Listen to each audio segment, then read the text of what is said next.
the stock market hit an all-time high, and then coronavirus hit, and then every investor kind of just lost most of their money that was invested in the decline. Then we fast forward a few months and we're kind of close to the levels we were at before coronavirus hit, which is just shocking. What's going on? How do we invest our money in the long term and invest in potential recession-proof investments and not lose it when the market just gets decimated?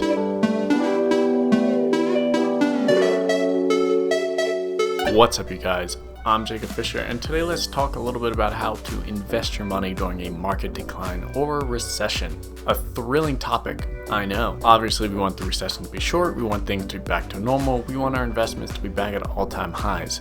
But there are a number of things that we can pick out and we can choose to invest in when there's a recession on things that hopefully should provide us some value and some kind of income while the market is crashing or declining. Make sure to smash that like button and let's get into a few options that you can make money while things are going down. The first thing being bonds. This is the safest investment as they will just mature over time and they stay a set value and you get a value at the end. I talked about how to invest in bonds in a different video, so we don't need to go super in depth on how to choose a bond and which one you should choose and all of that good stuff. However, something I mentioned in that video was that there are mutual funds related to bonds that provide a nice dividend payout, generally monthly. JNK is one of the names I've mentioned before and is one of the names I'm invested in. It's got a 5.7% dividend yield, and that's kind of just perfect for getting nice monthly payments from them at around that 5.7%, except it's obviously divided by 12 because that 5.7% is at the end of the year, your total income that you receive from them. Searching for a bond fund or any other mutual fund ETF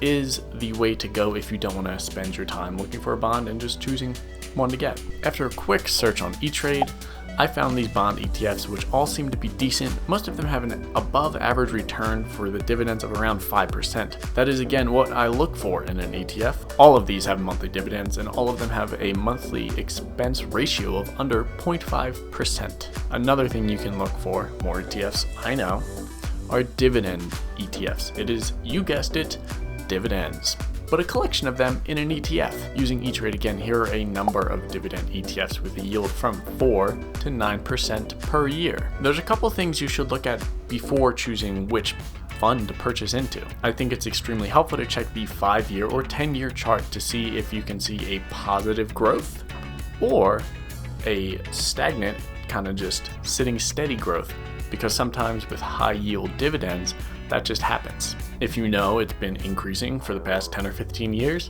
or been staying the same and slightly increasing over that time, then it's probably a good investment. You can base that off the historical information. Now let's talk about sectors that are safe during a recession. Consumer staples like energy and water will always be around. If you want your money to be safer and in commodities, then check out those kind of stocks. Here are some energy stocks and here are some utility stocks, sitting anywhere from a 2 to 6% dividend yield on the energy stocks. Water is a bit lower, only around a 1.5% yield, which is not what I expected. As you would expect, there are commodity ETFs too. If you don't want to spend your time picking out individual stocks, then check out an ETF for commodity. It's just an easy way to go about it. Other sectors that thrive during recession are biotech, personal services, drug manufacturers, trucking, discount stores, and medical services. I will be honest, on this list that I found, I don't see how airlines, leisure, and apparel thrive during this time, but whatever, I guess things just kind of happen. Just think, people will always need medical services, shipping supplies, and cheap convenience, or large stores like Walmart. People just want to spend less during a recession and save more. We are always going to need those things around.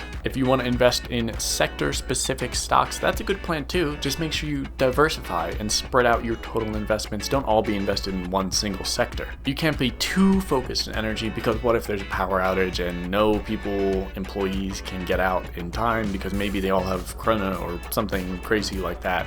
That obviously wouldn't be good. So if you diversify, you can avoid situations like that. I will be the first to admit, as I start to grow my portfolio, I have focused a lot in the tech sector. Stocks like Space or SPCE, Virgin Galactic, are not to be invested in during a recession, but I believe in the company, so I felt like it was a decent investment for me to get into. I think the Virgin Group has produced some great companies, and with Virgin Galactic being one of the few public companies that the Virgin Group has, I thought it was best just to get in. A few other names I'm in are JPM, T, and PPL. I talk about Chase, JPM having great products, great credit cards you can go to, great banking. So I figured, why not invest in them? This is the banking sector, spreading a little bit out from tech. I pay an annual fee to credit cards with them, so why should they not pay me 3.55% that I get from them every year? On a side note, if you held $15,714 in JPM, then you would be getting the Chase Sapphire Reserve annual fee paid for you by JP Morgan.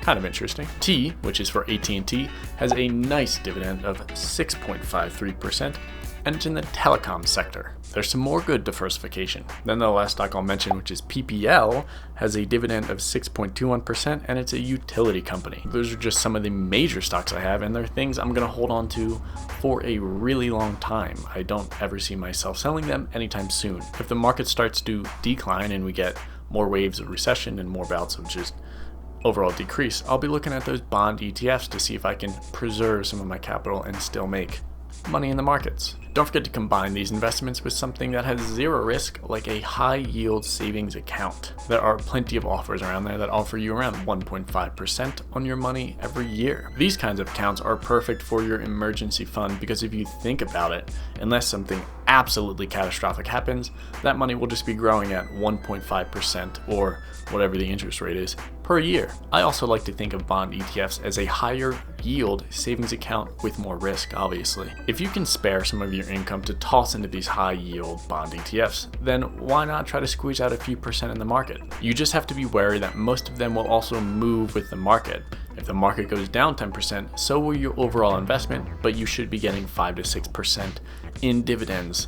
So you won't have too much money gone, but it still will be down 10%. Keep that in mind. It's sort of like a monthly income boost, which is the way I look at it. In future videos, I will focus my Robinhood portfolio solely on these investments because I just think it's a great way to kind of get monthly checks from Robinhood, well, from the ETFs through Robinhood. I'll hopefully be expanding and growing that small Robinhood portfolio into some really cool bond ETFs that is kind of like a high yield savings account. Not only that, but expect to see some videos on making $10, $20, $50, $100 a day in the stock market. So if that's something that might interest you, make sure to subscribe.